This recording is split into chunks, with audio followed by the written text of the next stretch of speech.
नमस्कार दोस्तों। Small cap mutual funds ने पिछले कुछ सालों में बनाए इतने धमाकेदार रिटर्न्स कि रिटेल इन्वेस्टर्स को भी सोचने पर मजबूर कर दिया कि उनको भी अपना पैसा स्मॉल कैप म्यूचुअल फंड में ही निवेश कर देना चाहिए। पर क्या ये धमाकेदार रिटर्न्स फ्यूचर में भी कंटिन्यू रहेंगे? इस बात पर हम लोग आज की वीडियो में डिस्कस करेंगे।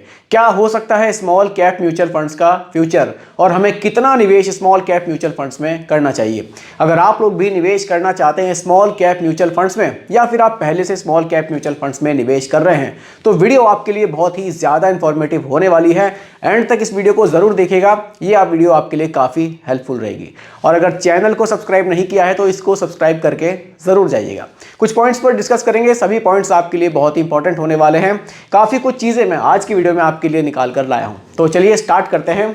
देखिए 2023-24 में 30% से ज़्यादा रिटर्न्स डिलीवर किए थे स्मॉल कैप म्यूचुअल फंड्स ने। इन्हीं को देखते हुए काफ़ी सारे इन्वेस्टर थे जो अपना पैसा लेकर सीधा स्मॉल कैप में ही उन्होंने निवेश करना शुरू कर दिया था।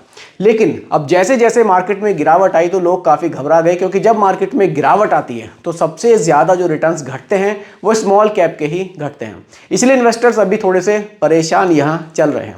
लेकिन अभी फ्यूचर में क्या हो सकता है, हम उन पॉइंट्स पर कुछ डिस्कशन करेंगे।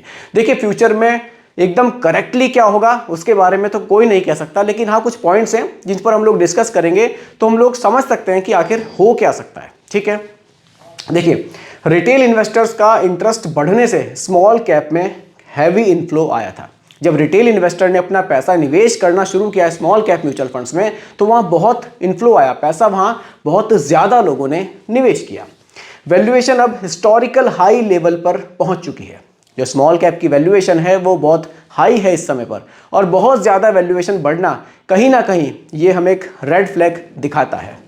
देखिए ये मैंने यहाँ लिखा भी है, वैल्यूएशन अब हिस्टोरिकल हाई लेवल पर पहुंच चुकी है, जो एक रेड फ्लैग हो सकता है। यानी कि निवेश अब स्मॉल कैप म्यूचुअल फंड्स में काफ़ी ज़्यादा लोग कर रहे हैं, तो काफ़ी ज़्यादा पैसा अगर एक ही म्यूचुअल फंड में निवेश किया जाएगा, एक ही कैटेगरी में निवेश किया जाएगा, तो वहाँ फंड मैनेजर के लिए थोड़ी सी परेशानियाँ बढ़ जाती हैं कि वो आपके पैसे को आखिर मार्केट में निवेश कहाँ करें जो आपको रिटर्न्स अच्छे से अच्छे वो बनाकर दे सके। अगले कुछ पॉइंट्स हैं उन पर डिस्कस करेंगे। देखिए स्मॉल कैप का फ्यूचर कैसा हो सकता है, कुछ पॉइंट्स हैं उनको डिस्कस करेंगे। मार्केट करेक्शंस, देखिए स्मॉल कैप का जो फ्यूचर है वो फ्यूचर में कैसे रिटर्न्स बनाकर दे सकता है, ये मार्केट करेक्शन पर भी डिपेंड करता है। अगर मार्केट में करेक्शंस आते हैं तो स्मॉल कैप के रिटर्न्स सबसे ज़्यादा गिरते हैं, यानी कि आपको नेगेटिव रिटर्न्स मिल सकते हैं। अगला पॉइंट है सेबी और म्यूचुअल फंड हाउसेस की पॉलिसीज। अभी सेबी और म्यूचुअल फंड हाउस की जो पॉलिसीज हैं ये भी स्मॉल कैप म्यूचुअल फंड के रिटर्न्स को काफ़ी हद तक इम्पैक्ट करती हैं, क्योंकि सेबी ने कुछ ऐसे पॉलिसीज भी बनाई थी कि स्मॉल कैप में थोड़ा सा इनफ्लो को रोका जा सके। काफ़ी सारे फंड हाउसेस हैं जहां लमसम निवेश आप नहीं कर सकते स्मॉल कैप म्यूचुअल फंड्स में। कुछ म्यूचुअल फंड्स ऐसे भी थे, कुछ स्कीम्स स्मॉल कैप की ऐसी भी थी जिसमें निवेश को पूरी तरह से ही बंद किया गया था।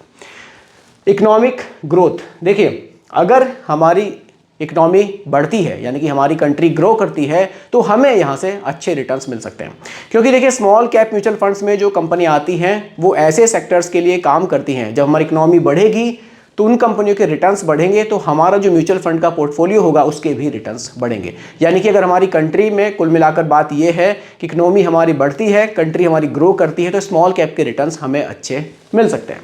इंटरेस्ट रेट्स एंड लिक्विडिटी, देखिए इंटरेस्ट रेट अगर बढ़ते हैं तो कहीं ना कहीं स्मॉल कैप म्यूचुअल फंड्स पर दबाव बढ़ेगा और लिक्विडिटी की समस्या यहाँ आ सकती है।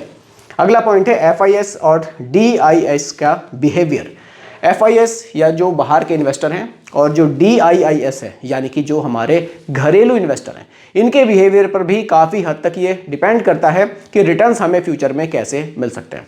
क्योंकि देखिए एफआईएस ने जिस तरह से पैसा विड्रॉल मार्केट से किया था तो मार्केट में करेक्शंस काफ़ी आए थे, जिस वजह से रिटर्न्स हमारे गिर गए थे।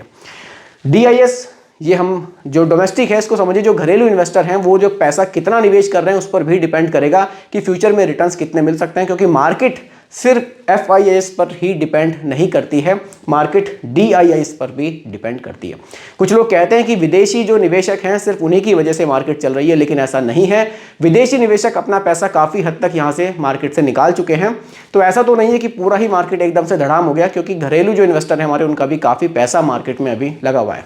तो इनके बिहेवियर पर भी काफ़ी हद तक जो हमारे स्मॉल कैप म्यूचुअल फंड्स के रिटर्न्स हैं वो डिपेंड करते हैं। कुछ पॉइंट्स और हैं उन पर भी बात करते हैं। क्या अभी भी स्मॉल कैप में निवेश करना चाहिए? अब हमने कुछ पॉइंट्स पर चर्चा की, लेकिन क्या अभी भी हमें निवेश करना चाहिए? क्या अभी भी आपका प्लान है कि आप म्यूचुअल फंड में स्मॉल कैप कैटेगरी में निवेश करें? उस पर बात करते हैं। देखिए, निवेश आप कर सकते हैं, लेकिन कुछ पॉइंट्स हैं, इनको ध्यान में रखते हुए अगर आप निवेश करेंगे तो आप बढ़िया रिटर्न्स बना सकते हैं। कैसे? एसआईपी मोड आपके लिए एक बेस्ट ऑप्शन हो सकता है। अगर आपको स्मॉल कैप म्यूचुअल फंड में ही निवेश करना है तो लमसम ना करके आप एसआईपी मोड यूज़ करें, उससे आपको ज़्यादा बेनिफिट्स हो सकते हैं। क्योंकि ये मार्केट के उतार चढ़ाव के समय पर जो आपकी एसआईपी है, देखिए कभी मार्केट हाई लेवल पर होगी तब भी आपका पैसा निवेश होगा, कभी मार्केट लो लेवल पर होगी तब भी आपका पैसा निवेश होगा। यानी कि मार्केट के उतार चढ़ाव का जो भी होगा, एवरेजिंग आपको यहाँ एसआईपी में ज़्यादा बढ़िया मिल जाती है। तो आप एसआईपी के थ्रू निवेश करेंगे तो ये अच्छा ऑप्शन हो सकता है। लॉन्ग टर्म के लिए निवेश करें। अगर स्मॉल कैप म्यूचुअल फंड में निवेश कर रहे हैं तो हमेशा लॉन्ग टर्म के लिए ही निवेश करें। ये ना सोचें कि मैं 2 साल 3 साल के लिए ही स्मॉल कैप में निवेश करके अच्छे रिटर्न्स बना लूँ।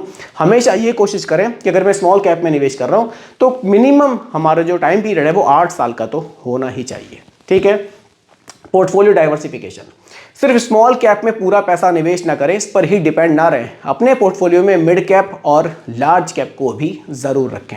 अगर आप ज़्यादा पैसा स्मॉल कैप में ही निवेश करेंगे तो ये आपके लिए बहुत ज़्यादा रिस्की हो सकता है। वैल्यूएशन चेक करें। हाई वैल्यूएशन पर कभी भी, जैसे कि मैंने बताया, एसआईपी मोड ही वैसे तो आपके लिए बेस्ट है। कई बार ऐसा होता है कि हम बहुत सारी वीडियोस देखकर या हम कहीं से रिटर्न्स देखकर स्मॉल कैप के इतने ज़्यादा प्रभावित हो जाते हैं कि हम अपना पूरा पैसा सोचते हैं कि स्मॉल कैप में लगा दूं, यहीं से मुझे सारा पैसा मेरा बनेगा। कई बार ये गलती हम हाई वैल्यूएशन पर कर देते हैं। मार्केट भी हाई है, वैल्यूएशन बहुत हाई चल रहा है और हमने सीधा लमसम कर दिया, तो वो हमारे लिए बहुत ज़्यादा नुकसानदायक हो सकता है। इसलिए जब भी आप अगर लमसम का प्लान कर रहे हैं तो वैल्यूएशन ज़रूर चेक करें, बल्कि कोशिश करें अगर आप एसआईपी मोड से ही निवेश करेंगे तो वो आपके लिए और भी बढ़िया रहेगा। तो दोस्तों, ये कुछ पॉइंट्स थे जिससे हम एक कंक्लूजन निकाल सकते हैं कि स्मॉल कैप म्यूचुअल फंड्स में फ्यूचर के लिए हमें निवेश करना चाहिए या फिर नहीं करना चाहिए। पॉजिटिव पॉइंट्स पर भी बात करी, थोड़े से नेगेटिव पॉइंट्स पर भी हमने बात करी।